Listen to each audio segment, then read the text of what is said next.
Ready for the mosh pit, shaka bra.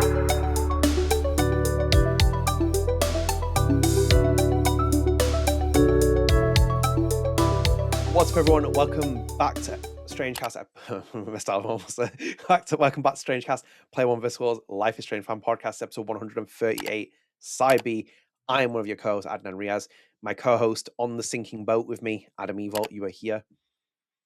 I feel like I'm on a sinking boat. If you didn't know from the last side, I just moved in here. There's not even acoustic foam up, so we're figuring this out. We're figuring this all out. I think that's what happened. I think they were doing that during Life is Strange Double Exposure. They were figuring it out as they're going along. So you are. This feels like the double exposure. I do not want to show you the mess underneath me right now. We're in the, like, you can see there's a curtain right there that just drooped.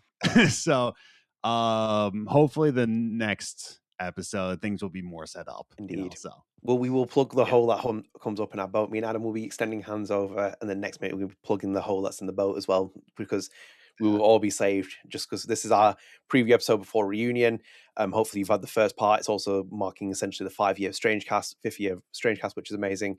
So yeah, thank you for joining us. If you are new here first, please do consider dropping a subscribe on the channel, turn notifications, like the video, and share your friends. We've crossed 300 subscribers, so you can subscribe. It'll be really appreciated. And StrangeCast is available on all podcast services. Check us out on Spotify with the video version, Apple Podcasts. Go and check us out there. Go and rate us. Go and download us. Get instant access to your podcast as soon as we become available. We are on social media. We're also on Patreon. Patreon incentive has just been suspended. Talk about this is the first part, guys. We will bring it back in the following week after Life is Strange reunions coming out, because obviously you can see what's happening here. It's always a schedule clash here. It's either Adam's moving or Patreon's messing up or something's happening. So just bear with us. We will bring that incentive up very soon, and then you guys can kind of get involved, because I think obviously it makes more sense as well post Life is Strange reunion coming out. But yeah, Adam, we're back. So again, we kind of eliminated a lot of the structure because things are probably going to keep coming out in the week, and it'll just make some things kind of like they'll kind of go into the ether. Yeah. I've obviously done some videos on my own where we've been talking about. I thought we'd just continue some topics that I kind of discussed as well. I think one of them is the Metacritic prediction, which we'll come on to. Adam, yes. I think a big part of this game that's coming out with Life is Strange reunion, I don't think people are putting enough spotlight, is the cinematic direction change via the mocap. So obviously, for people who don't know, Webb Pickersgill, who was the long-standing former Deck 9 developer, Life is Strange Before the Storm's co-director, he had done motion capture with the Deck 9 team on Before the Storm. He then became the performance director on True Colors and Double Exposure. He got laid off when he was working as the mocap dev service director at Deck 9. And then Zach Andrews has moved into the mocap director's chair for this project. He did the Expanse with Telltale Games and Deck 9. So it's a big direction change, I think. Adam, we're familiar with one of them people. You are very familiar with one of those people. I'm familiar with very much the two of them, having met them and spoken to them and done interviews and live streams and stuff. I think it's really interesting to start with that people haven't even mentioned at any point that the cinematic direction or thing has changed at all, that there's been a key change in a performance director there. I haven't seen a single thing mentioned to it, I think, which is the biggest one I thought was going to stand out, where people will be like, hang on a minute, the performances might be different, or, they might have noticed something, but it has completely flown under the radar for the time being, which I'm a bit like, which again, I had no doubt about it anyway, but they are two very different performance directors in their styles and the way that they do things. Yeah. That is the weird part about this. It is the not just the performance direction, but just the entire shift of this team, dude. Like, this is and that's why I've been telling people online too, like the commenters as well, that this is not even the same Double Exposure team, period. And the performance direction between Webb and Andrews, of course, it's going to be different in more ways than one. It's going to be different than True Colors. It's going to be different than Before the Storm. It's going to be the same actress, Rihanna, right? It's going to be the same like Chloe from that, but it's going to be completely different, And that's what I mean. I wanted to tell you, like, and that's why we're doing all this reporting, and that's why we're doing all of this like all of these episodes and like commenting on the commenters and online and on Reddit, like just trying to set people's expectations to be like, this isn't like not bad, but it's going to be different. And I think people need to understand that. I think people are still trying to grasp the idea that this is not donut. You know what I mean? Yeah. Like they're still grasping at the straws of like, oh, I can't believe Donut would do this. Like, well, this isn't Donut. This is not even. No one from Donut is involved in this at all, dude. It's all Deck Nine, and even not even the same Deck Nine people that you know are in this. Like, But it's a complete shift. I Yeah. think it's because people haven't accepted the fact that they pivoted from the game. I think that when they see the credits and they see no John Stauder, they see no Felice, they see no Aisha Farrow, they see none of those people, I think that's when the reality is going to settle in, when they know that there's been Yeah. that hard pivot. I don't think people have accepted it. I've seen videos of people doing the theory saying that they're making the production of the game for years. No, they haven't. This pivot has Well, happened like, here, as you can see. I don't think people really care about the behind the scenes of anything, dude. Like, Of course they don't. I like, well, when Fallout 76 came out, like I was trying to tell people, like, hey, man, this is not even Bethesda Game Studios. This is Bethesda Austin, which is a new studio they purchased, which was formerly Battleborn Studios that like really not well executed online game. So like they had an online game that shut down really early. Bethesda purchased them and then said make an online game. Yeah. You know, so it was them, and then they had to bring in id Software. They had to bring in um what was the other studios that got brought in, like some of the Elder Scrolls Online people were brought in, but it was such a hodgepodge of different studios. But all they kept saying is like, I can't believe Bethesda GameWorks would do this. They don't even know Bethesda GameWorks and Bethesda Softworks difference. Yeah. I don't think they care. You know, so like they're coming into this like from the average gamer, they're saying like, man, I can't believe Don't Nod is doing a game like this. Yeah. They don't care to like know the behind the scenes of it. That's true though as well. I will still hold to the testament. Most people don't know the difference between Deck Nine and Don't Nod. They just don't. Unless you're in the fandom and you actually care about it, most people have no idea. Like there's always a comment when someone like when Michel came out and defended the double exposure team, like, well, why are you doing this? He's like, I'm not directing it. He's like, bro, I'm not. He's like, I'm not even working on this. And someone like take a swap. It's like, bro hasn't even made this game. It's like you're getting angry at him for like no reason. Exactly. But it's true though. We have that massive thing and it's like Square Enix is attached to it. But you're right though as well. Again, it's the same with like people still blaming Deck Nine for things. And I'm like, they have their own accountability, but not as much as you think it is. And this side of things, like it's so weird when I see that narratives being spun. It's like you can't do that. But yeah, I think that's the thing where the average Joe isn't thinking about it. And I think it's interesting to see what's happened so far. Having watched the gameplay, he's got a very interesting direction style. You have to really watch The Expanse to kind of get a flavour of what he's doing. Obviously, we've done an interview. You can go and watch it on the channel as well.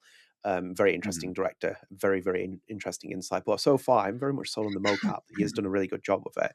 I'm very much like, it's still tragic that Webb isn't there. He was such a long-standing stonewall. Like by the way, as well, this is the first project that a lead director isn't involved in anymore now. Like from in the Life is Strange franchise, he was like the last director who was like there for like a long-standing time that has gone from the project.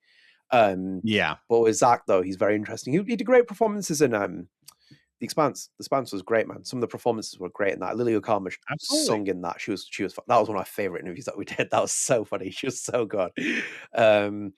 And then even Erica Mori as well, and and the other actors as well, even Frost as well, directing him, just did a great job. So very interested to see what Zach does with this as well.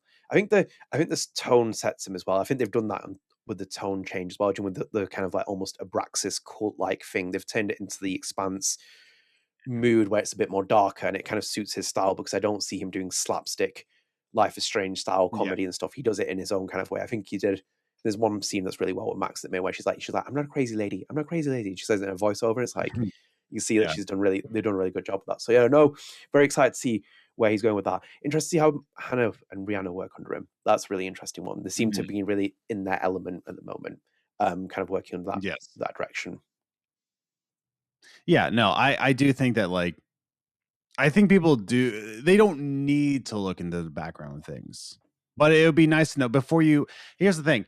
They don't need to know, but if you're gonna spew like a really bad take and a really like hard opinion, you should know the behind the scenes of everything. Yeah, I'm not gonna say anything. I'm gonna get in trouble if I say anything, dude. I'm trying to think of an example I can talk about. It is just kind of like, or even just knowing the difference of studios. You know what I mean? Like Again, talking about Bethesda again, there's a difference between Bethesda Game Studios and Bethesda Softworks, right? It's not the same studio. Bethesda Softworks is the parent company to all the studios in Bethesda, but then they're owned by ZeniMax and all of that. Yes, But like, yeah, if you're gonna have an opinion, at least know the studio you're talking about, right? no, but people don't like to do that, Adam. Though they like to pick the opinions when they can make a narrative. They'll spin it and they'll go from there. I saw people do it with an That's what I IGN mean. piece recently. IGN did a Mhm. Life is Strange piece, and people were like, "Oh my god, it's like let me see if I can pull it up actually because it's actually hilarious." Like the IGN Life is Strange piece because people like just going absolutely crazy all of a sudden. Like they didn't realize that you can actually have more than one writer and stuff making something. Yeah, Here it is. wild. So I'll pull it up on the screen. On the screen, there we go. So as you can see here, it was this IGN piece that they did, which was on the 12th of March. So it's someone by name of, is that Saradin? Saradwin? Sarah Dwayne Miller. Saradwin Millington. Yeah. It's not even Rebecca Valentine here. No. Well, like they did this piece, and it was like, Life is Strange Reunion's entire premise goes against the original message, and it was like an op-ed piece. The person that they hired is a freelance journalist, like / freelance writer, and like people were going crazy. Like, didn't you give Double Exposure 9 out of 10 and stuff? It's like, well, opinion is different from editorial, from reviews, and there's different departments. There's more. IGN doesn't have one. They think that's the thing. They think that IGN is just like one hive mind brain. Yeah, you know what I mean. Yeah, which is the like problem. That's the thing. You can say that about Player One versus the World. Like we are like two people, but IGN is a massive company with, like you said, there's freelance writers. You can write an article for Polygon right now. Yeah. Like you can just reach out to them like, I want to put an article out on Polygon, and you can if you want to. But yeah, they all like don't think that like IGN is like one hive mind, dude. Yeah, but this is when you spin it's that narrative though, and it's like, well, this is the reason for it. Well, it's right. It's got an opinion on it. It's like, that's their opinion. It's just the amount of times I've written an opinion piece. It's like about 15 million times you've written them, and it's like you're different from someone else's. It's like, everyone has a different opinion. Everyone has an opinion. Like whether you choose to accept someone else's opinion, you don't have to, because it's just an opinion. That's the entire point of it. When I got into journalism, someone said to me, it's like, you don't go into journalism if you can't take someone else's opinion. And over time, you eventually get numb to it. Like I used to get people send me all kinds of vile messages and stuff, and thankfully that's kind of stopped in the longer run. But at the same time, someone said it to me, I was like, I don't really care, just my opinion. And it's like, tell me your opinion about it. And it's like, well, that's terrible. There's someone did it on the Olivia Laporte interview that we did. Someone was like, well, these two are talking over it. It's like, well, one, you don't see the behind the scenes things, which is the fact that we're on connection lag, so we have to deal with that, so we might end up talking over each other. Secondly, show me your interview, and then we'll go from there, because it's like, we'll go from there. Like I'll critique your opinion as much as you are in that sense. Like if you're gonna make something critical, give it that as a thing, but then don't try and make it, whatever. And the same with me. It's like, you might have probably got terrible opinions. Everyone has terrible opinions. It is what it is. That's what life is. But generally speaking, I saw with this as well, and it was like, well, it's just an opinion piece from IGN. It's not the end, it's not de facto thingy. It's just, well, people then use it as a beating stick. They're like, well, this is this reason and this reason and this reason. It's like, well, whatever suits your narrative, that's the main thing for you. But yeah, I don't know why we started that conversation. I completely got lost there a little bit. Because we hate people. Like that's how we started this conversation. We do that. We do. I'll bleed into this one, Adam, because this is an interesting one, because people are very, very torn about things at the minute. I'm going to pull up screen. No, you're going to pull up screen. No, I don't want to pull it up on screen then for a minute. It was like it was sharing, and then it wasn't sharing. Oh, I don't even see it anymore. No, I'm going to pull it up here now. Let's see if it goes up. You going to pull up? Yep, there we go. There we go. I see it. Like, so people are like kind of disputing, because like, they put that thing out saying it's the final chapter of Max and Chloe's story. If you look here as well on the PlayStation Store, it says the life and. Is this on Blue Sky? Yeah, it's on Blue Sky. It's on thingy. There you are. Look, with your little picture. Yep. Yeah, it's me. Pre-ordered it. I took it after you told me you pre-ordered. I was like, yeah, we have to kind of do it now as well. But as it says as well, the life or death finale of Life is Strange, and that kind of comes off the back of Forbidden Planet's doing some merchandise. Whereas our merchandise, Forbidden Planet, are you not sending us some? The point here as well, partners in time ahead of the final installment of Life is Strange, which again is like different from the message that is being sent from, with the market, where it's like it's the Max and Chloe finale story, etc., etc. I think people. By the way, that's a period at the end of Life is Strange. The life or death finale of Life is Strange. Period. Okay. Like, and that's what I mean. That's why I said that I think Life is Strange will end in 2026. Because at this point, like, where do you go from here? Yeah. You know, like, I think it's going to be on ice, right? Like, I think, like, in the same way, Mass Effect is not necessarily dead, but it's just like it's not doing anything, dude. Spyro the Dragon is currently on hiatus right now, Yeah. but you know, there's works of talking coming back, Spyro the Dragon. But yeah, I do think that Life is Strange is going to be this is your This is the it. last one. But I do believe that if I have a screwdriver in here, I don't know if you know that. But I do believe that if the show does really well, which I think it will, based on like what we've all seen and who's involved in it, I think if the Life is Strange show does well, we're gonna see Life is Strange come back. Like, oh, you are interested. Oh, you have extra money in your wallets. Oh, interesting. Well, we have like Life is Strange remastered, remade. So, but yeah, no, it's I think this is gonna be it. Yeah. Like, the thing is though as well, like, obviously people are like, well, it's the finale for Max and Chloe, and they've said it in the messaging. The fact that you're so gullible to PR is something else of that. But anyway, PR companies will say that because, like, you wouldn't de facto say this is the finale of Life is Strange, then bring it back, because then they'd get controversy from it, / you would get angry at it. The same people who are trying to say, well, they're saying this message. They're gonna, if something does well, they'll bring it back. Even when it says the finale of Max and Chloe, they'll fucking rewind Max to 20 years ago or 50 years older. If you need to bring something back, you'll bring it back. Nothing is sacred anymore. We've discussed this many times on this podcast. With where they're at now, Deck 9 is in absolute chaos and in a state of on perpetual collapsing at this point. Do you think they're making more Life is Strange games at this point? Square Enix has... The thing is, though, Square Enix has blown the disguise here. They laid off their entire Western division. They laid off everyone. They've taken the IP back, and they're now running it with their Japan division. Okay, they can license it out to another studio, but it's not going to be in the immediate short term that they're going to pump out a Life is Strange title of like a brand new ilk and something.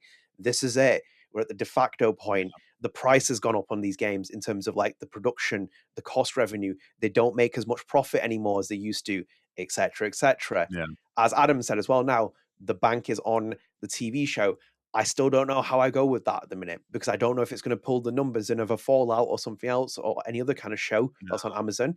Amazon is the B player in this game. The benefit it has is, for example, it's free for people in terms of you get it with your Prime membership compared to Netflix, who people sign up for. But I actually pulled up a graph where it says like, the top 10. Is it actually in this thread, actually? Let me show you this, Adam, as well, because I think you'll find it interesting. This was the most streamed US shows in America. Look at how many platforms they come from. Yeah. His and her. Oh, Netflix. There we go. Yeah, it's all Netflix, which is why I think. Oh my God, did you see that Netflix is making an Assassin's Creed live action?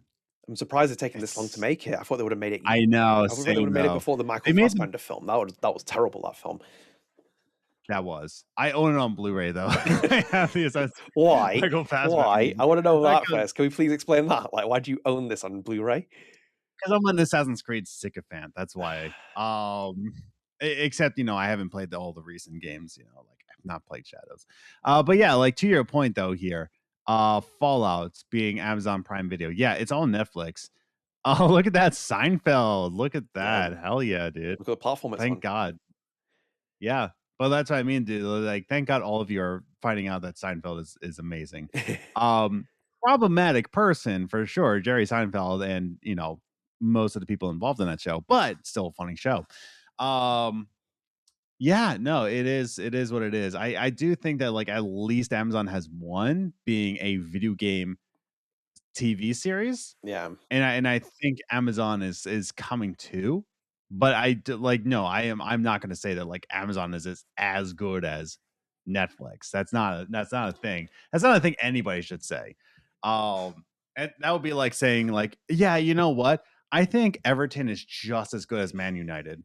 I'd like their history, like everything involved. Like Everton, just as good. You know what? Leicester City, Leicester, Leicester City.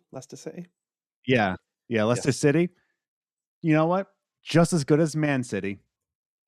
Just as good. City's the name. No, I get Like what you it's mean not though. something you should say. Yeah, like they're good, but they're not that good. Yeah, like it's a weird one because the TV show's coming out at such a weird time. Like it's just obviously it's been in production hell. They finally got it to a place where it needs to be. Just TV is different, man. I grew up in TV era. I know TV now compared to it. Yeah, there's one or two exceptions where it's like Netflix's shows that do well, but even like the machine Sure. as well. Like to get seasons out, you have to keep consistency. You have to keep consistency with seasons. If they make a success off this first TV series, what they're going to start doing, they're going to start scrambling to try and get a second series produced as soon as possible because they might not even greenlight this for a second series. They might be just get the series out. We want it as a one-off. That's it. What happens if 8 episodes in, it ends up in this top 10 charts and like oh shit, and it's like get Macy Stella and Tatum Grace Hopkins on set, like continue filming because otherwise we're going to be 2 or 3 years out from the next season. Now I do need to defend myself here because someone on Blue Sky slandered me a little bit. Mr. Who? Frogsuit Mario. Did you see his reply? Pull them up. Let's have a look. Yeah. I want to see this. I haven't seen this interaction. Okay.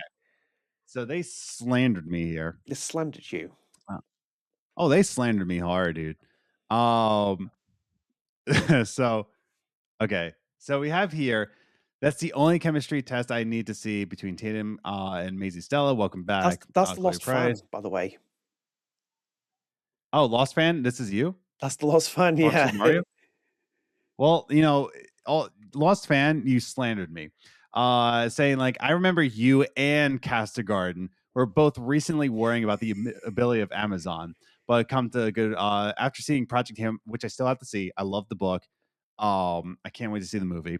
I can confidently say that. So then I was never worried. I defended Amazon. Adnan doubted enough for both of us, so it seemed like Adnan is a certified hater. Didn't I say I was more worried about Lucky Chap's production quality? That's what I was saying. Where it was like my old ass. You're the certified. That's you on the throne there, certified hater. That's you. My little thing.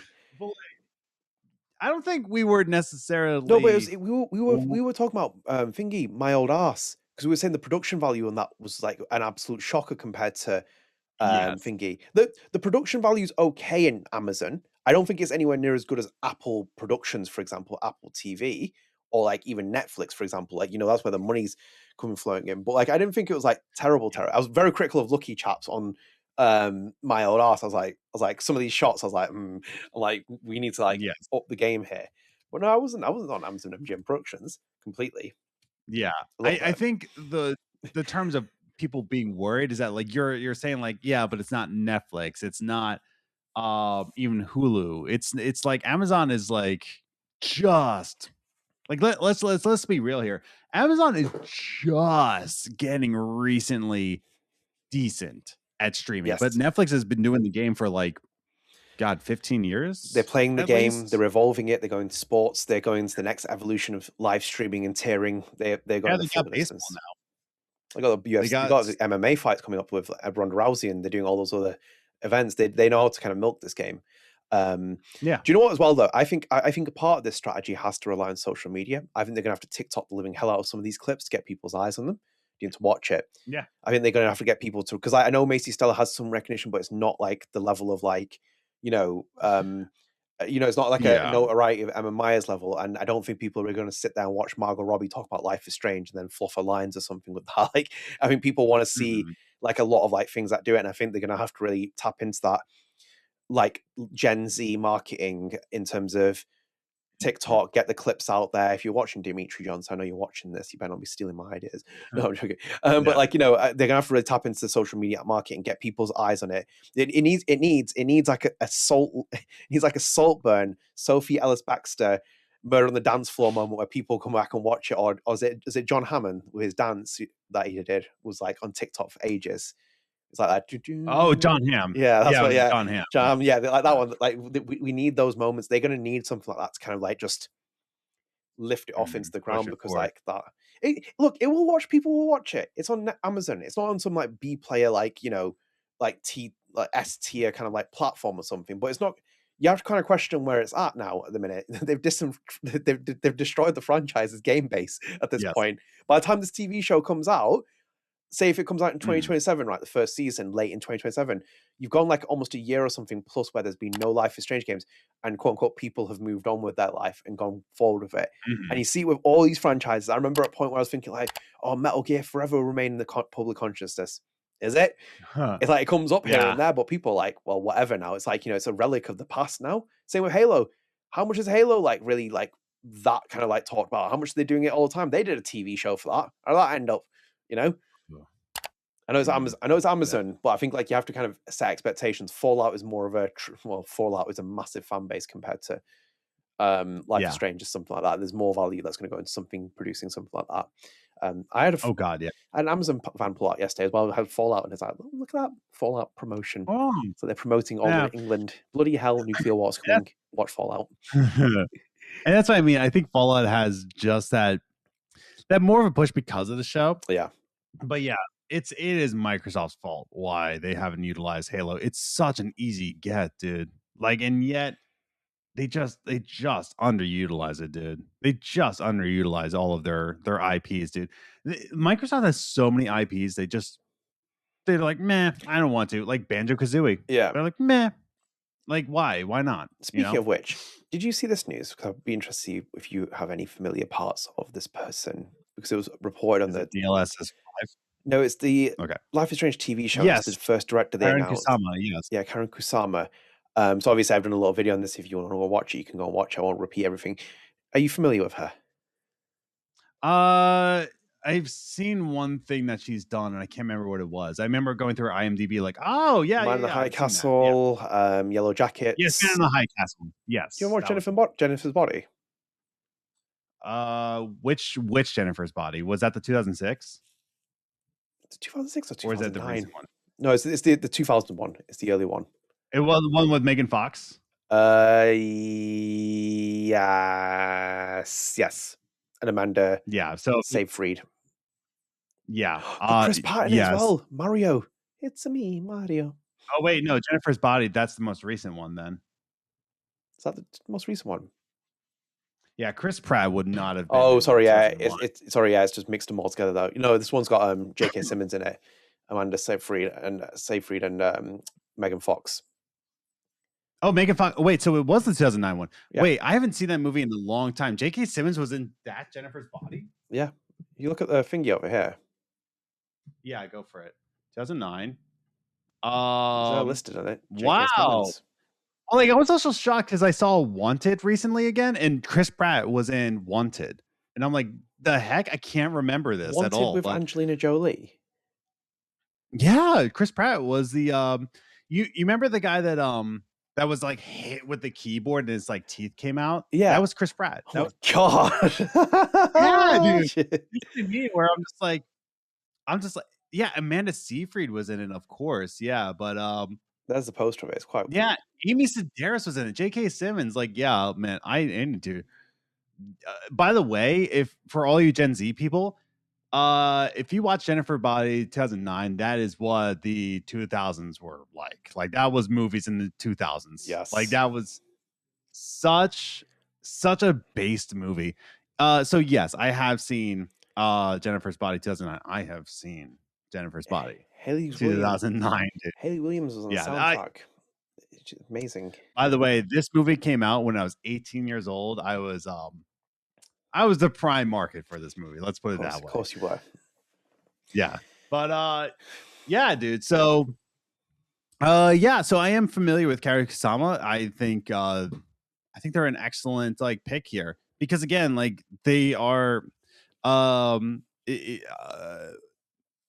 Karyn Kusama really knows how to get a shot and really knows how to intensify things, right? They're in the same way that like if you watch like again Man in the Castle and also Jennifer's Body, we see oh she did Aeon Flux. Oh, she did Aeon Flux. Wait, I love Aeon Flux. Do you remember that movie, dude? No. Do you remember Aeon Flux? What? Oh my God, dude. So good. Oh my God. Okay, I'm way more hyped now. Charlize Theron. Bro, it failed at the box office. You failed at the box office. Did it fail at the box office? Aeon Flux. Yes, it was. It was poorly received by critics as well. Well, you were poorly received by critics. I love Aeon Flux, I'm dude. gonna see what the critics are Oh, saying. I don't believe you for this now. Why are you raving about it? And then the critics. I It holds a fucking love 9 Aeon. approval rating on Rotten Tomato, Adam. 107 reviews and an average of 3.8. Is this your guilty pleasure? Is it actually a good film or is it a bad Yeah, film? dude. Aeon Flux was awesome, dude. Okay, here's the other thing. I liked Dwayne The Rock Johnson's Doom. I like Doom. Oh my god. Do you remember that? Yeah, oh god. Yeah. It's like a flashback there. I like that movie. So yeah, screw all the critics for this. I love Aeon Flux, dude. So yeah, you can definitely see the style from Jennifer's Body to Aeon Flux to The Imitation, Girl for XX. You have all these things. So what I am trying to say here before I got like all, oh my god, I don't even have this on DVD, dude. Oh, I know what I'm doing from now on. I'm hunting for this. I love Aeon Flux. Charlize Theron was like critical there. What did she put there now? What did it say on here? Theron said that she had doubts about the project but trusted Kusama, who she respected. Theron said they quote unquote fucked it all up, end quote, because they did not execute on the concept. Wow! Whoa! Theron said had doubts about trust whom she respected. Theron said because they didn't. Wait, so when they said they fucked it up, It means the production companies and stuff, not okay, not Kusama. No. Yeah. I still like Aeon Flux, dude. How do you like it when it's getting this like review? What is it? Is it just like, was it something you grew up and watched and you really enjoyed or something? Like maybe. I have not seen Aeon Flux in probably 15 years. So maybe I'm remembering it wrong, right? But I remember watching it. Again, this is 2005. I was 14 years old when this movie came out. I was 14, dude. And Charlize Theron like kicking ass, dude. And it's just like probably makes sense where this is going, right? Okay, fair enough, right? Like that's the thing. A lot of early 2000s movies, I am talking Angelina Jolie's Tomb Raider. Oh, you're remembering that movie wrong, dude. Got Daniel Craig like it is fantastic. Yeah. Such a bad movie. No, it's not as great. Like, it's such a great Lady But that's what I mean, dude. We're all remembering these early 2000s movies as like shit movies because we didn't watch the critics. We just watched movies. We didn't see like Rotten Tomatoes or anything like that. We just watched movies and we just enjoyed things, you know? To be honest, as well, I liked Aeon Flux. This will probably be better than most things in the modern cinema that you'd watch now. Like it'd probably just be far better in terms of like even if it's getting this inflation would it just its grace. If Raul Julia was still alive, God rest his soul, he would have won an Oscar for Street Fighter in this day and age compared to the actors he's coming up against. But what I was trying to get at though, maybe because I was 14 years old and it was Charlize Theron. Exactly. That's what we but well, maybe. But I've seen him multiple times. Man, screw all of you, dude. But what I am trying to say is like in the same way that you know a Sam Raimi film, right? Yeah. You know what Sam Raimi does, especially if you watch Spider-Man, but you also watch Evil Dead. Mm-hmm. Like there are parts where it is Sam Raimi, and then if you even look at the Doctor Strange that he directed into the StrangeCast, that one, there is Sam Raimi parts. You see Kusama, and now that I know more familiar, that Jennifer's Body, Aeon Flux, like early 2000s kind of sci-fi weirdness. Like Kusama knows how to get the shot, and even directed a little bit of Yellow Jackets, right? This is an experienced filmmaker, okay? A very experienced filmmaker. Have you seen the first episode? Going into what? Yellow Jackets. No, I haven't. I haven't watched a bit. Have you? That. No, I'm gonna have to watch it now because she's directed that one. Yeah, and that's what I mean, dude. Like, I think there's certain shots that Karyn Kusama can get that I think it's going to be very much. And it's good that she's directing 1 and 2, like really getting the teeth sank into Life is Strange here. So you have an experienced film director that did an amazing movie that is called Aeon Flux that all of you haters are just hating on. So if people can like double exposure, I can like Aeon Flux. Everybody can go like just jump in a river. Of course. But Here's an I need to interesting- rewatch it. Here's an interesting part. I do need to, because I remember rewatching Tomb Raider Angelina Jolie recently. I was like, It's great. I like this. It's fantastic. I remember thinking So that good. I was rewatching. Mate, do not Like, focus it was- that scene when she's fighting that robot and she's going through that thing as well. It's so cool. That's the what I game. mean, dude. It's like stupid crap like that. And I was like, I was watching it 2 months ago. I was like, I remember thinking this is the best movie of all time. Also, like, as what the well, hell's wrong the with thing me? is, though, it was also Angelina Jolie, and she was like, without question, like one of the most beautiful women in the world at that point. There's something about her that, like, there's something. I think every boy was like the most perfect casting ever for like Lara Croft. I thought, no, it's a guilty pleasure, that film. Like, even when she comes down, she has that moment when she's like shooting the screwdrivers at those people because they've broken into her house. It's a great film. Yes. Oh my god, I love it. I'm gonna watch it again. I'm gonna watch it at some point. That's what I mean. You should rewatch it, because it's like, man, we thought there was cinema back then, and we were just so simple. Of course, we were simpletons. Simple times, yeah. An interesting part here was the pilot for Yellow Jackets, which she directed, Karyn Kusama, and there's a review here from Kelly McClure of Vulture. Yeah, the episode perfect 5 out of 5 star rating, and wrote, and I quote, "There's an art to building a pilot that sets the premise of the show, introduces the main characters, and lays out the element of mystery to entice the viewers to return again in the following episode for more, all in under an hour. Creators Ashlyn, Leal, and Bart Nickerson, along with director Karyn Kusama, do that in the very first episode of Yellow Jackets, better than we've seen in a long, long time." End quote. It's an interesting perspective, that, of her directing. So I am going to say that Aeon Flux is on YouTube. Apparently, I'm just like, no.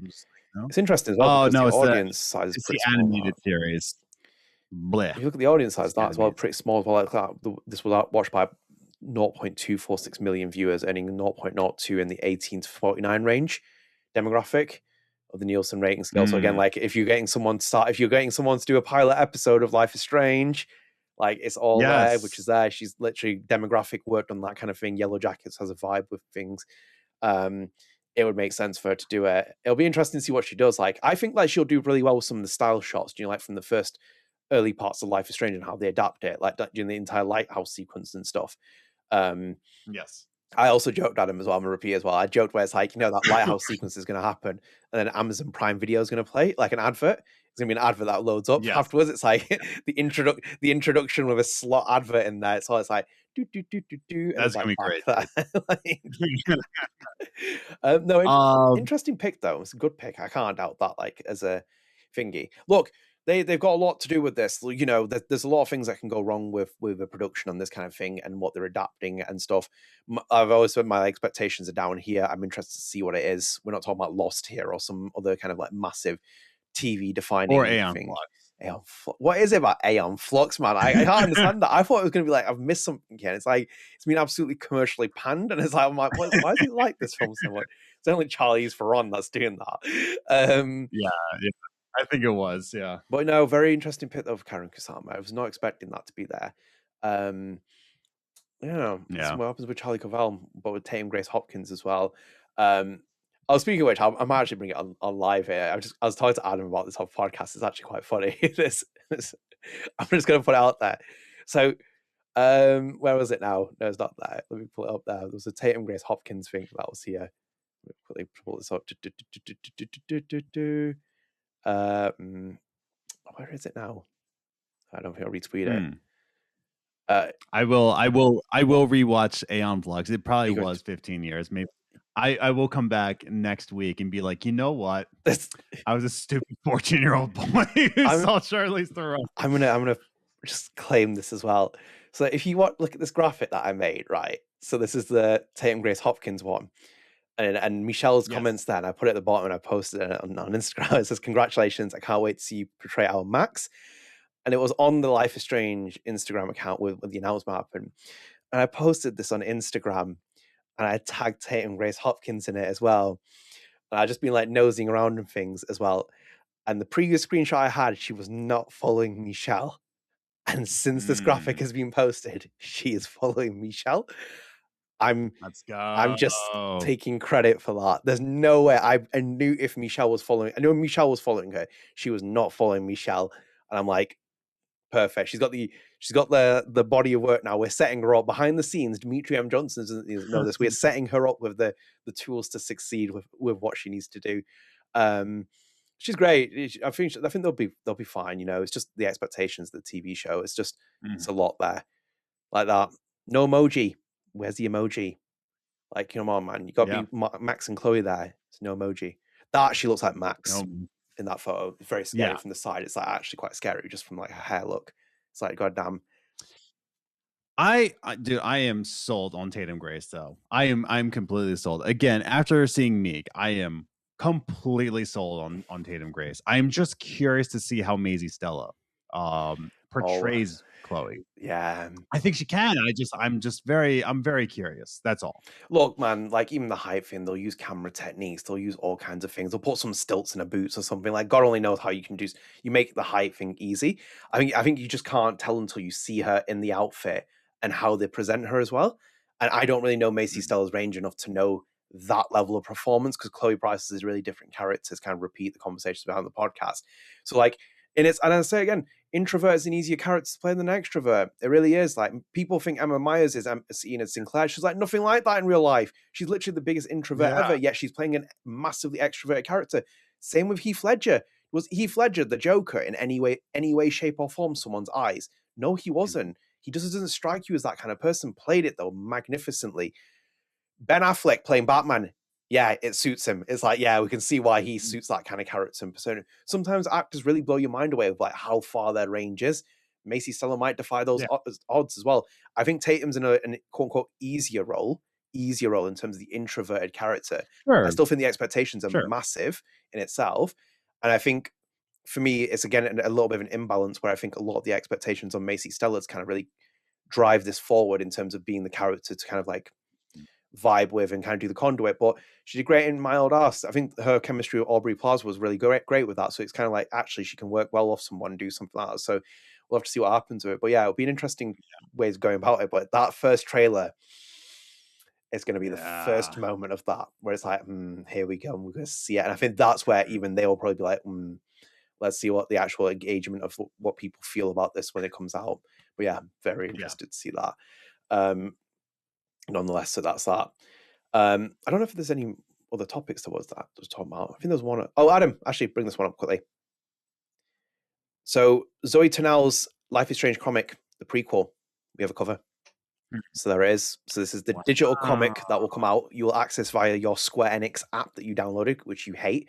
You were telling me about. It's like, I hate this at Square Enix dashboard viewer. Not just Square. It's not even just Square Enix. It's like it's been Bethesda. It's been it was Evalt studio, Obsidian. Yeah. They did this to me. Like for some reason, there's this trend that like you have this separate app to get the art book and the art book and the soundtrack. Soundtrack, yeah. Yeah, because I pre-ordered Avowed so I can get the soundtrack because I love Venus Theory. I want his music. And it's like you can access it via a separate app. I'm like, are you insane, dude? Yeah. That's just so dumb. Like it's been a trend. And I'm not about it, dude. Yeah. So yeah, I hate it. Because also as well, like if we move on to other platforms or like the digital age goes, this comic goes into disappearance. I think I know. I have a funny feeling they probably will physically produce it in some way. Like if it's a limited run or something like that, it wouldn't surprise me at all. Yeah. But like at the moment though, to our listeners, I was not able to get the collector's edition. Yeah, I was in the middle of the move and I was like, I don't want to like do the whole shebang of like where do I ship it? But by the time I got here, it sold out. So I'm like, there it goes. Bye-bye. Yeah, it's gone. It's a missed opportunity there. Yeah. But yeah, it'll be interesting. What are you gonna Yeah. Well, I mean, you could buy it on eBay. Great. I can't wait to pay. Yeah, I can't wait to pay $500 for the collector's edition. Oh, do you know what? They just need to.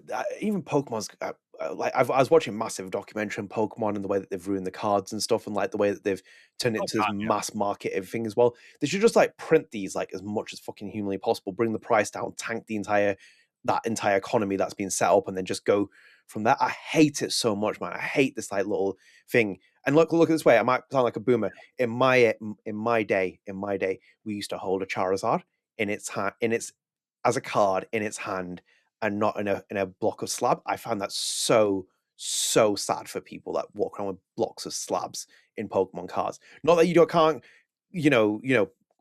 keep something in like intact or something. It's just the fact that that's what people are trading now, rather than actual quote unquote trading cards. We're trading blocks of slabs for like PSA 10. I remember I used to trade sports cards in like grade school, dude. I had my massive book of sports cards, and I had my Steve Young card, and I would like just trade it with kids. Like, I'll trade you this and that. But like when you say that as well, like there are some things that are worth more value, and Pokemon's only being propped up though. It's because of this like Logan Paul era age of stuff and whatever else of it. But like the sports cards are more like, certain ones would be rare. Like Michael Jordan's first rookie card is like worth an absolute fortune, and you could make an argument for a first edition Charizard from the original base set, which won't be available. But you can't compare it in terms of the value of like what a Flareon from the current set or something like that, or some other recent iteration. It has to be certain cards that are like at a certain value. Charizard and probably Pikachu are the mascots of that kind of franchise, or so.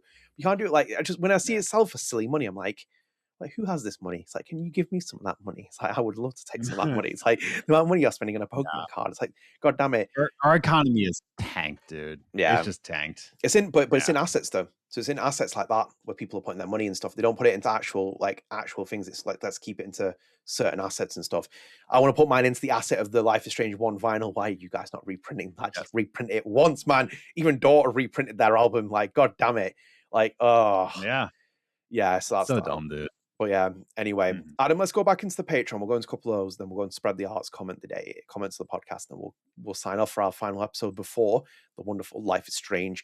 No. Oh, should we make a quick Metacritic prediction for this game before? I just want to say that as well. Thank you very much. I can't believe we almost missed that. Thank you very much for flagging that. So, Adam, the big one. Oh, I was close. Life is Strange. I was close. I should have called it. Dang it. Life is Strange Double Exposure ranked at about 73 on PlayStation 5's page. This is the main aggregator we're using as well, because it's more of the ones. 73 it got from 64 critics. Life is Strange Reunion will be out sooner rather than later. Where do you think it lands on the rating scale? I should have called my shot before you pulled up the Metacritic. I was going to say it's going to land at 78. So you think it's just below the 80 range? Oh, yeah, just below. It's not going to be in the 80s. I think it will drop at the 78 mark when all is said and done. Yeah. Like in itself as well, I think like Life is Strange 1 is in the 80s, and the other iterations are in the 70s and stuff like this. This was really fell like below that as well. And sometimes I still wonder, look at that general score, Jesus Christ. But like, I think that's just a bunch of Life is Strange fans who are just upsetty spaghetti about things. I paid $80 for this game, and I honestly feel robbed. Yeah, you're talking about double exposure here, dude. Yeah, it's not $80. Get out of here. Damn. Yeah, that's what I mean. Like, you have double exposure people. This game hits mark nearly. Yep. Yeah. How can you give it a 7 at that point when the narrative doesn't hit? It's the most important part of the freaking game. Yeah, very weird. No, I do. Like I said, I think this will all fall at a 78. I'm having trouble recognizing Max's personality. Yeah, I'll argue that all day long. They mischaractered Max so badly in this game. So 78, you think that would go into, which is interesting. Yeah, because it's going to be above double exposure. Let's put it that way. It's going to be. So, but yeah, so this is double exposure. I thought this is double exposure. Yeah, sorry, this is double exposure. So True Colors is 81, right? True Colors 81. Okay, I thought this Metacritic was for like people who got codes, and I did not think sorry. This was, yeah, gotcha. Okay, that last comment about the $80 that makes sense now. Yeah, so I stand by it. It's going to land at 81, or not an 81. Sorry, it's going to be landed at 78. So just for context there as well, like Life is Strange 1 is 85. It's the gold standard. True Colors is 81. I don't think it's going to go above True Colors at all. Before the Storm was a 77. No. What's Life is Strange 2? Is it got one single page there, or is it thinking 78? 78. See, I think this game benefits from nostalgia and other elements as well. And it's funny, I was talking to someone on Twitter as well. It's almost like Deathly Hallows Part 2. When you have the two games that are split apart and the films, it was like Deathly Hallows 2 Part 2 ranked a lot higher because it had all the meat on the bone with this one. I think it's going to have a lot of bugs. It's going to have a lot of technical issues. It's going to have a lot of other stuff. Did you say 78? I'm gonna say a 78. I'm gonna say it. I don't think it's gonna creep into the 80s at all. I think it's gonna be it's gonna fall between 76 and 79, like somewhere in that mark. But I'm landing on 78. I'll say a 77. Yeah, I think I again, think that's safe. I think the production values and the bugs and the technical issues will limit it for where it could be. Had this again had that same scale as Double Exposure's 4-year time window, and then Jonathan Zimmerman's at the helm of it, 81's more than possible because it'd be the same as True Colors in terms of that vein. I think they could do that, but I think probably a 77, to be honest, would be realistic. To go into that, it's definitely not going down there because that in itself is a No. gold standard for what they said with Double Exposure. And if it does end up there, then we are going to readdress this on the podcast. So that's that. And Adam, before we go into the actual things, I did do this morning just to kind of put this out there, which is quite funny. It's got very few votes. It's got 238 votes, right? Oh, there's Dream Prism, Alex. I hope his comic. I hope his comic. 81. I hope his comic comes in this episode. We really need to see that happen in Life is Strange. But I put here as well, just curious, on a 100-point scale, what do you think the overall consensus on Deck 9's Life is Strange reunion will be? In other words, the final Metacritic score based on all the reviews. Life is Strange Double Exposure was 73, and I just put out a poll. It's got 280 votes, 230 votes at the time. The highest consensus, Adam, is a 70 to 79. Yeah, I think that's a safe bet between 70 and 79. That is your safe bet. 80 to 89.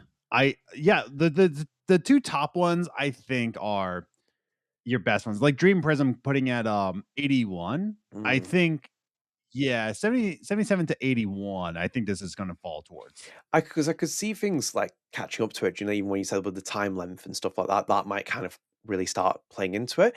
I wouldn't surprise me if it landed on 80, for example, and it came down a little bit when the reviews come in. So it comes to about 78. I think 78 is probably more fair. I think 77 is setting my low expectations at the moment with things. I think that's it. I think realistically, it probably will be in the high 70s, low, very, very, very low 80s. Very interested to see who this person is. Would love to have a chat, all the other people, 90 to 100. And also there's a couple on 16. No, it would never go to 69 below. Jesus Christ, that would be like... no way. No, this is not going to be... Dude, this is not going to fall under 70. No. Like, that's not going to happen. Hey, they'll be pulling the plug on the TV show at that point, but like, right, okay, we need to really like wrap this up if that's actually happening. There's no freaking way. Because there's one main reason why is because all these people who love Life is Strange no matter what, they're going to give it a 100. That's going to bring the average up. If it falls below 70, that means it pisses off even the strongest Life is Strange fans. Yeah. You know, that will give it a 100 no matter what. I think you're going to see at least 3 outlets giving this a perfect score. Yeah, absolutely. At least perfect score. At least think Digital Chumps will give it a perfect score. They gave it, I think they gave it a high score and double. They were when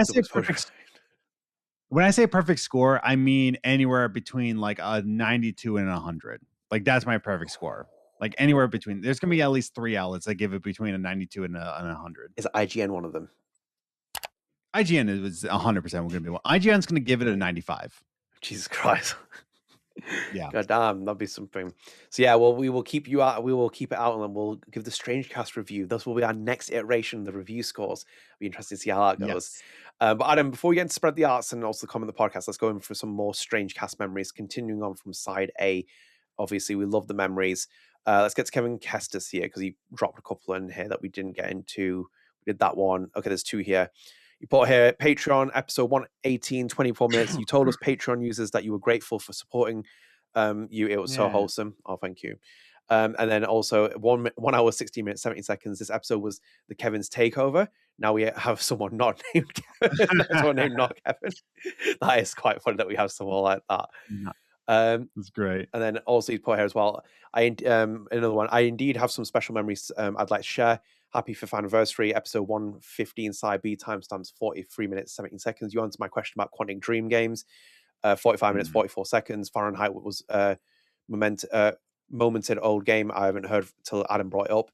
Until then, Fahrenheit or Indigo Prophecy, depending on where you are. Dependent. Because like that's the thing. Everybody wants to say Quantic Dream. I'm like, have you played Fahrenheit? That is one of the weirdest games you'll ever play in your entire life. Even if you're a Kojima fan, you'll be like, what the hell did I just play, dude? Like, honestly. So when we explored David Cage's real mind, but yeah, that is something of a game. It's so yeah, it's out there. It's a 20 dream game. Oh, and then he says, I was told another old game I heard, Indigo Prophecy. Yeah, it's the same game. Same game. Fahrenheit, just different names in different Fahrenheit regions. and Yeah, it's kind of like a Philosopher's Stone and Sorcerer's Stone. It's the same game. It's just different. Yeah. Also, what's Sorcerer's Stone? Just never mind. You freaking Yanks, man. Anyway, Sorcerer's. 1921 minutes. I told you to, Amelia Sargent, acknowledge my comments on Instagram, and now we both follow each other. Yay. Oh, that's nice. Yeah. She's great, Amelia. Amelia doesn't like me very much. She does not follow me. I think she hates me. You didn't turn off the interview. That's why. Yeah. Adam, Kevin Lackner is coming back in, and he is giving us some episode links that we can go through, as well as memories, which are always nice. And thank you again, Kevin, for this. Did we go for that one? Rewind in the beginning. I don't feel like we did. Yeah. Oh no. Let's look at that real quick. This is the first 5 episode. years, maybe? Oh my god, this is the first episode. Is it? Oh, this is going to be so weird. Player One versus the World, and for the debut episode of StrangeCast, a podcast made for Life is Strange fans. Stop it. Oh my god almighty, I can't watch it. Oh my man, god, I can't watch it. I like my set though. Yeah, I like my set a lot. You look so young. Yeah. Your face. No, I was just 30. That's dude. a man that didn't realize he was going to be getting up at 6 o'clock in the mornings every single Saturday, did he? He did not know For he's 5 years. Yeah. Oh god. 5 years. Oh, I can't watch it. I'm sorry. This is one that I got to. No, it's too much. Going back. That's Come on, rewind. 5 years. That was just too. That's too. The beard is all over the place. I was not in a very good place there at that time. My god almighty. Oh, actually, Adam, this is the one. Go this one. Okay. Let's do this. This was actually quite funny. I think Max and Chloe will return before the end of the decade. I feel so bad because I did that podcast. I can't remember what I even said, but I have a funny feeling if we're talking 7 years ahead, we're talking now, we're talking about sitting here at the end of 2022, projecting ahead all the way to 2030, and we're pretty much on the verge going to 2023. I could see Max and Chloe, one returning in a remake, and two even returning in a new game. In some way, I think there could be a moment of sheer desperation, and they're like, let's just try and some kind of momentum or something with this franchise. I feel like they might even just try and attempt that. I just can't rule that out the realm of this possibility. Like, there's something there that's just in my heart of hearts. I'm like, Oh yeah. Oh my god, yeah. Yeah, I can't disagree with you there. Yeah, nothing more to add. It could. Nothing sacred, especially 7 years from now. If nothing's sacred now, imagine the games industry 7 years from now when they are just trying to stay. Oh my god! Like the takes. What year was this? What year was this, by the way? That was 2022. Yeah, 3 years ago, dude. 2022, baby. I mean, both that's those that's takes, wild. even your one about the industry. My god almighty! Like, it's only been 3 years, and it's just been absolutely put on life support, hasn't it? Like the games industry now is, again, when I said that back in 2022, if nothing is sacred in 2022, in 2026, like it is all just like it's nothing now. Like again, all these studios just being laid off and being destroyed. It's a shame watching the games industry now. Like, it was bad back then, but now it's just like unwatchable. Just different thing, yeah. And just like, even that funny part is like the sheer desperation of Max and Chloe. And they are, dude. It's just like, what do? We bring back Chloe. It's like, we have to, don't we? We have to bring her back. Murder mystery. Yeah, let's do that. Murder mystery. I'm just about Warren one. I think I might know what that is. The kind of like journey that they have, but then it misses that mystery element that Life is Strange 1 had. And now this is kind of going back to that core of like, here's a mystery element. Something's happened. Ooh, is he actually dead? Is he not dead? Like, who's done this? And as you said, the murder mystery kind of game starts. And that was like my favorite thing about the first Life is Strange, where you saw like this Rachel Amber story is happening, but at the same time you have the Chloe and Max story happening. Then you have these characters coming into the fray. Then you have a red herring here, and it's kind of like, Jesus Christ. Yeah. That's something. Yeah. That's the thing. It's like I think they went to murder mystery more often. Like, we haven't had a true Life is Strange game in a while. It's just all been just murder mystery. Proper. And then also ruining the murder mystery. That double exposure one didn't need to be done in terms of the marketing the way they did. They could have just kept that quiet and cryptic. It kind of eliminates the surprise of that shot. It's It's actually quite good when Backer suggested it to them to do it that way, and they didn't do it. It's like, what are you doing there? Let's do two more because we've got time, and then we'll kind of get into the next parts because obviously we are running on time, which is the main thing. So let's not open up my document there. Let's go. Should we go for Warren? I'm interested to see what that one is. Yeah, let's do Warren. I'm Really interested to see what that is. I'm also surprised what D9 is as well. What is he? He's so cryptically laced these. I'm really interested. What is it? Oh no! Oh, wait a minute. So I've just realized I didn't put that. We need more Warren. We need more Warren in our life. What happened to Warren? Where is he? I need him. I don't know. He grew so much in Life is Strange 1 through 5, where he became kind of this friend zone person into this guy who's seen things, you know. And I will let you continue. I will break your heart a little bit. He is presumed dead in this series so far. Not my heart. He's never dead in my heart. No, but I kind of like, I can sympathize with you because like when they say it's presumed dead, that's your assumption because he's in the town. Like at the same time, you can when the way that Life is Strange 1 ended, you can be like, yeah, he got out of the town. And someone like my ending because I saved Pompidou and I did not save Chloe. So in my ending, he's very much alive. Bro has stood on that claim for so many years. It's actually quite remarkable. Fair play to you, though. Oh God, yeah. To this day, dude. To this day, I'll sacrifice Chloe. Chloe's going down, buddy. Chloe's going down by Nathan's hand. I'm every time, dude. God damn it, man. God damn it. Let's do this one, and then we'll get Michel Koch in because we know what it's going to be, but it has to. Yeah. Deck 9 knows what they're doing. They did fantastic with Before the Storm, and they're coming back with this one. And I think they've learned their lessons from Before the Storm. And they're applying those lessons to this. And it's very evident from what I reacted to this trailer. I stand by that game. They did do it for that game. I stand by that for true colors 100%. Now, if you put this in the context of like double exposure, like I think they've learned. Like if you take that out of context for sure, I stand by that on True Colors. They got everything that they wanted from Before the Storm. And True Colors was a solid game.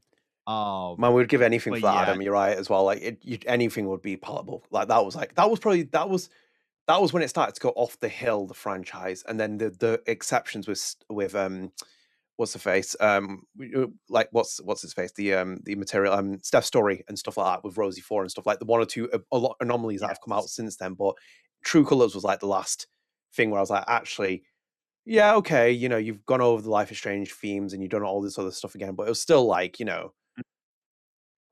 I get it in terms of the game. So yeah, we'll wrap up with this. Thank you, Kevin Lackner, because these were amazing. And also the last one, obviously, it has to be this. Well, according to Michel, the answer Koch. Mix. According to Koch. Oh my God, it keeps changing, doesn't it? What the I heck? think my theory is Michel Koch is from the Abyss and Michel from the present timeline. What is your theory as a journalist, as someone who awful? Like, how does that happen? Does that happen to you, like, to you or your coworkers often? Not with keywords like that. I specifically look things up. I did it recently with my Twitter where I spelled Claudia Leonardi's name wrong, but that's my Twitter personal page. Like 9 out of 10 is very much unlikely ever going to mix anything like that up. So when I do it as well for my journalism thing, if you're ever wondering, I basically copy and paste the first time off of Google where I'm like, that's the Michel official Koch name. It's properly configured for SEO, whatever we're going with. So like, I would never type Adam Evalt. I'd be like Adam Evalt from Google. That's crazy. That. Yeah. By the way, Adam, that's when the Boomcaster service looked like that as well, where we're in the small corners of the circle. We're not in this kind of like layout now. Instead, where they've actually made it a lot better, because that was annoying when we were like literally in the little corner up there, which is something else. Yeah, that's something though. God damn. But yeah, those are some of those memories from Thingy. So thank you so much, and thank you so much, Kevin, as well. That's amazing that you got all those as well. I couldn't go back and watch that first episode. I had to screenshot it and then send it to Adam, and then disappear because I was like, no fucking chance I'm listening to my voice then. Yeah. Like, it's awful hearing it. I was like, no. So yeah, we'll wrap up there, and thank you for 5 years. It has been amazing. It's been crazy how long it's been and everything else that's happened in between it. And obviously a lot of really wonderful people which have come along from it. And the impact it's had is unbelievable. It's actually quite insane when you put it into perspective.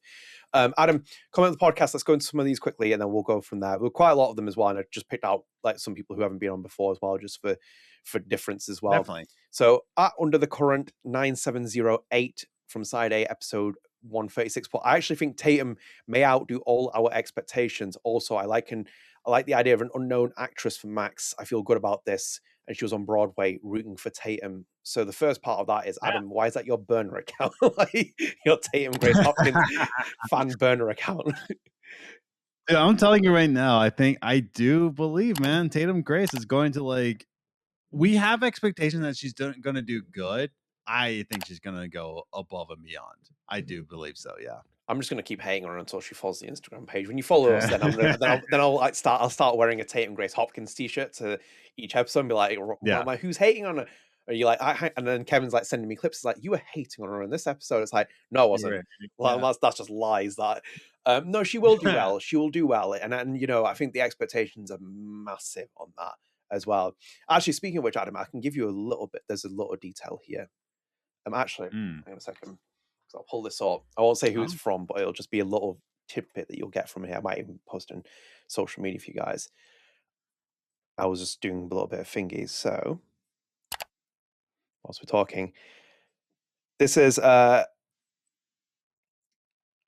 it said as well, and this is actually how she's feeling. So it's Tatum Grace Hopkins. She's so excited, quote unquote, by this. Oh yeah, job. Yeah. And then also, and her family are beyond proud, which is what I caught a couple of things, which is not the most mind-blowing revelation, by the way, guys, but we are journalists and we still like snoop up on things. But she has not spoken about this at all since they've been casted, and it looks like, you know, they know what to expect from this in terms of the role. It's massive for them. I'm like, you know, power to you, you know, go Tatum, I'll wear your t-shirt, I'll be all for you, and like, you know, it's amazing to see that. So yeah, I'm not going to doubt it. I'm just going to be a hater until she follows the Instagram. You follow Michel, you don't follow this account. Come on. But anyway, I do think that it's going to be way above our expectations, though. 100%. I reckon. Hopefully they just get rid of that Lucky Chap logo. That was really annoying when I saw that in my old last one. I was like, that's horrible. That's horrible, that logo. But anyway, Adam, Mimi Doggo, 7167 from episode 136 side B. How do people make these names? Never mind. Anyway, this comment says, are we certain that Tatum is taller than Macy? That's genuinely a concern because it would look so strange since Chloe is tall as fuck in the game. Many people have been saying it is, but Macy and Tatum recently uploaded a photo of them standing side by side, and Macy looks so much taller considering she was also resting against the wall behind them, which will relate to, I think, is this shot as well, which I've seen. Where's that shot now of them, two of them? Can I pull that shot up? I don't think I can. No, I can't. I can't pull that shot up. It's the one when they're in the bathroom and they're leaning up against each other. Yeah. But like, here's the thing, though. It's like, okay, you got it. Yeah, we've got a frame of reference here. Yep. For people who don't know, you've probably seen this photo a million times by now. There is. Mm-hmm. Yeah, and that's the thing. You sometimes have to make a sacrifice for physical attributes to acting attributes. Like sure, you could have probably find a taller person to portray Chloe, but maybe that tall person doesn't act like Chloe. Yeah. Right. And it's just like sometimes you have that like nice circumstance where like you get best of both worlds, but then sometimes you have to like just make a sacrifice. Like, Maisie isn't exactly tall, but you know, she can portray Chloe and she's professional and we like working with her.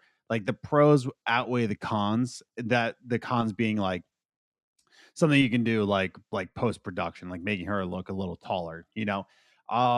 There's like that little known fact where in Thor, it was the second Thor where Natalie Portman, and then Natalie Portman is running towards Chris Hemsworth, but she's so much shorter than Chris. And in post-production, she's actually running up a ramp so she can like put her arms around Chris Hemsworth, like actually be like near the same height, but they had to make a ramp for her to go up. But like, it's just some things that like, if height is really the issue, they can do something post-production. Like they can make camera angles. I will be there with my shovel, digging up a hole and putting Tatum Grace Hopkins in it, and then Macy Styles higher than her. You'll see me on the set with Dimitri Johnson, like shoveling this hole up so she can put her into it. She's not tall, Macy Stella. Do you remember My Old Arse? There's that sequence where near the end of the film, and it has that guy there. There's a shot that pans out, and Aubrey Plaza is here, and Macy Stella is here, and the guy is here. So the guy is like 6'2" or something. And it's the first shot where you see Aubrey Plaza and Macy Stella close to each other. Aubrey Plaza is a lot taller than her. I think Aubrey Plaza is about 5'4" or something, give or take, 5'5". And I think Macy Stella must be like Macy Stella 5'2". She must be like 5'2". Yeah. She must be 5'2". She's not tall, Tatum Grace Hopkins, at all. No. Aubrey Plaza height. Aubrey Plaza is 5'6". Yeah. So she's probably like 5'2", 5'3".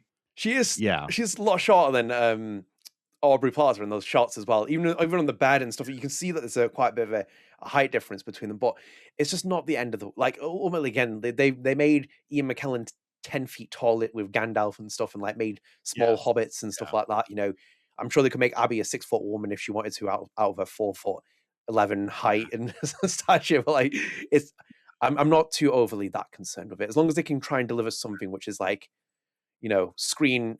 To be honest, again, they might not even do the massive out pulling shots that make Chloe look tall and stuff. They might just keep it quite centralized. Depends on how they do the camera.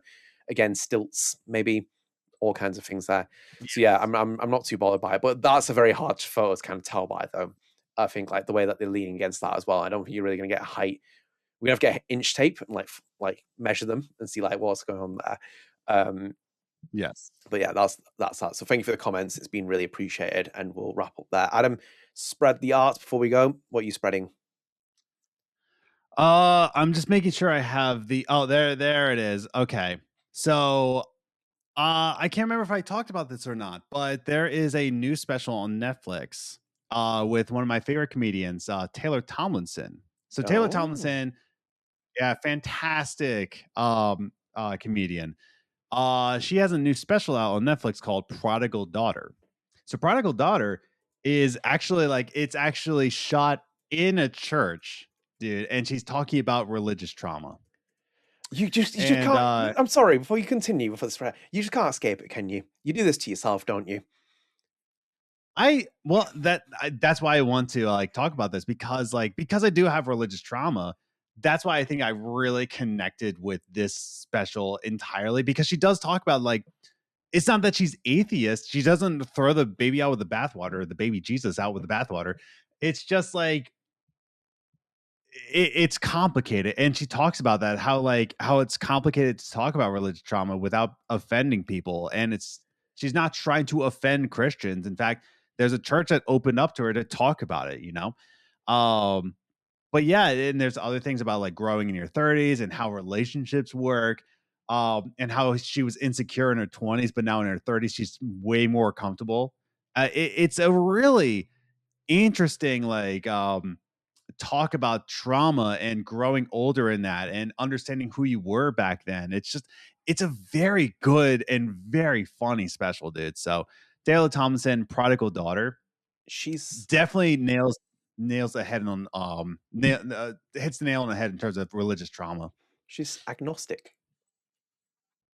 Yeah, and that's I feel like that's where I'm at. Where I think that's where a lot of people are, generally speaking. A lot of people say I'm atheist. I'm but then you talk about the universe, you talk about how there's spirituality. That makes you more agnostic than anything else. You believe there's something, you're just not sure what. An atheist says is like a Friedrich Nietzsche, which even Friedrich Nietzsche can be termed as agnostic, you know?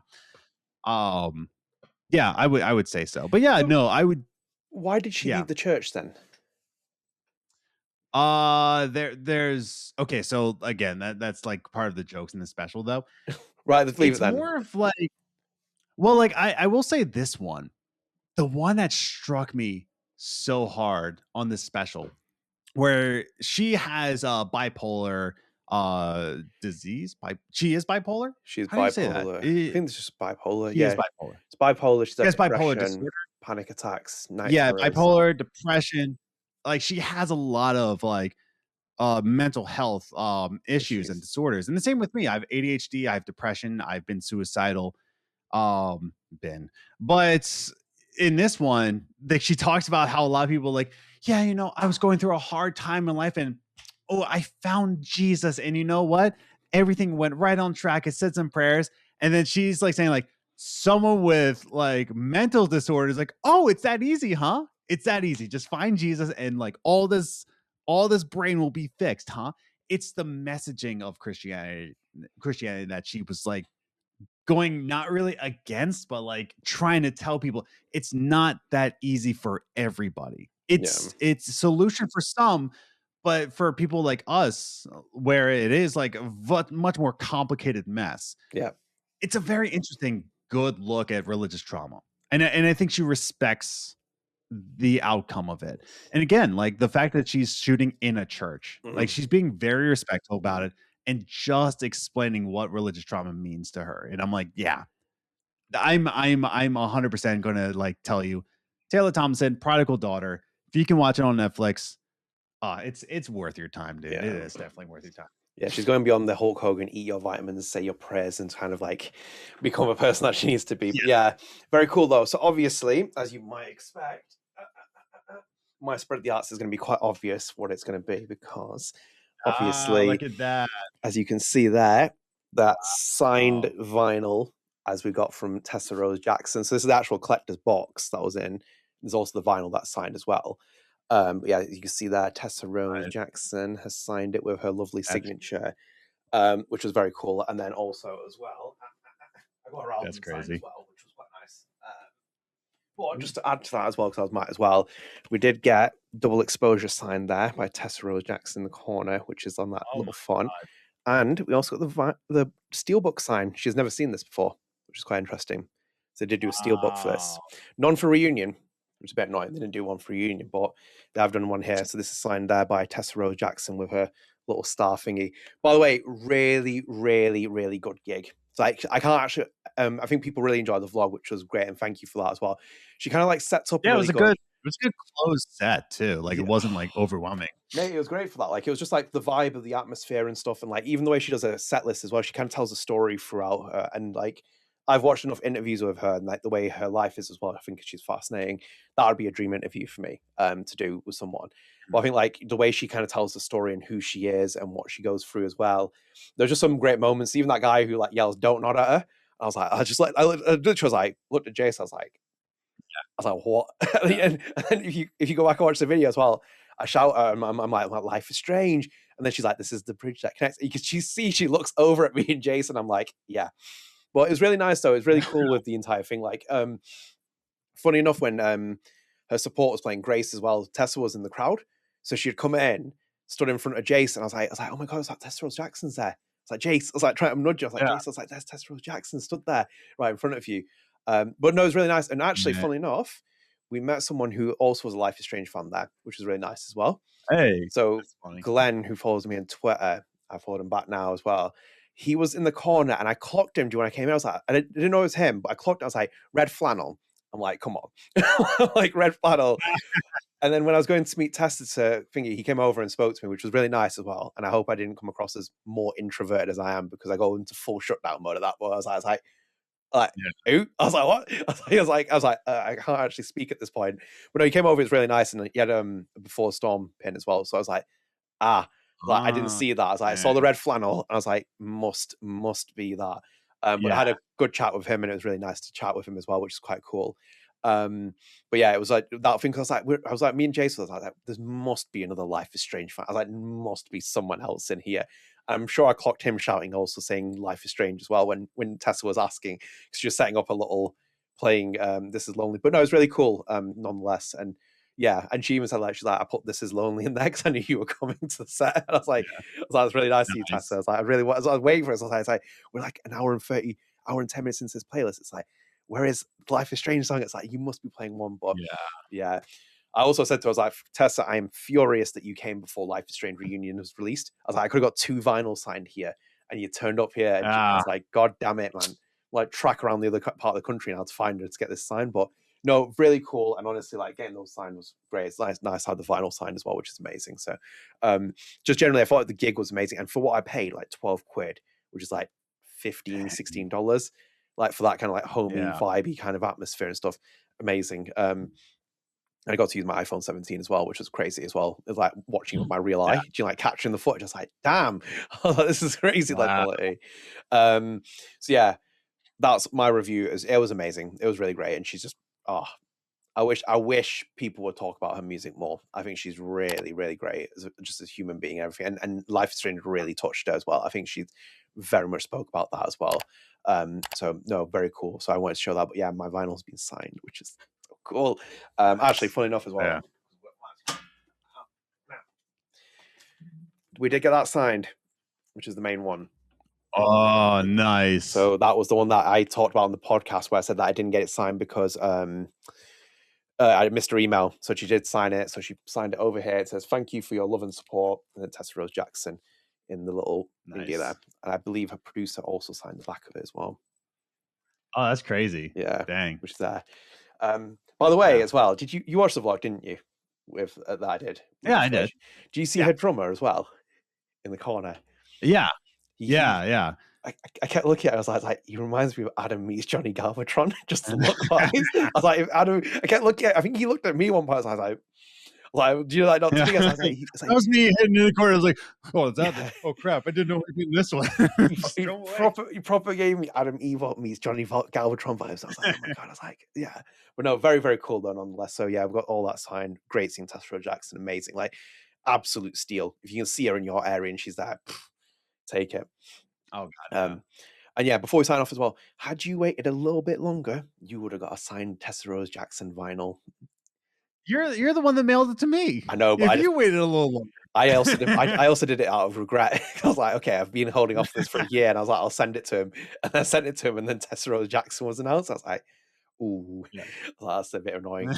But yeah, thank you for joining us, though. It's been amazing, and obviously 5 years of StrangeCast, which is amazing. And then also as well, we go forward to Life is Strange Reunion and many other things. Let's see what happens.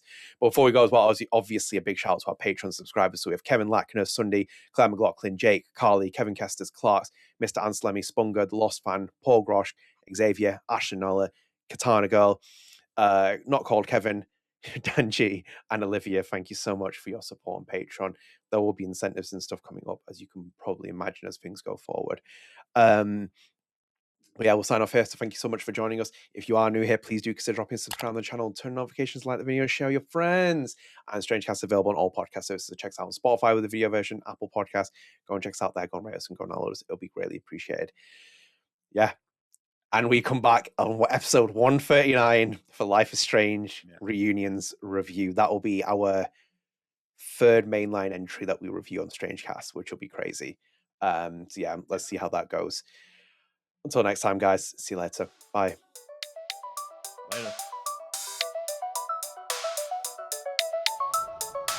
Ready for the mosh pit, Shaka Bra.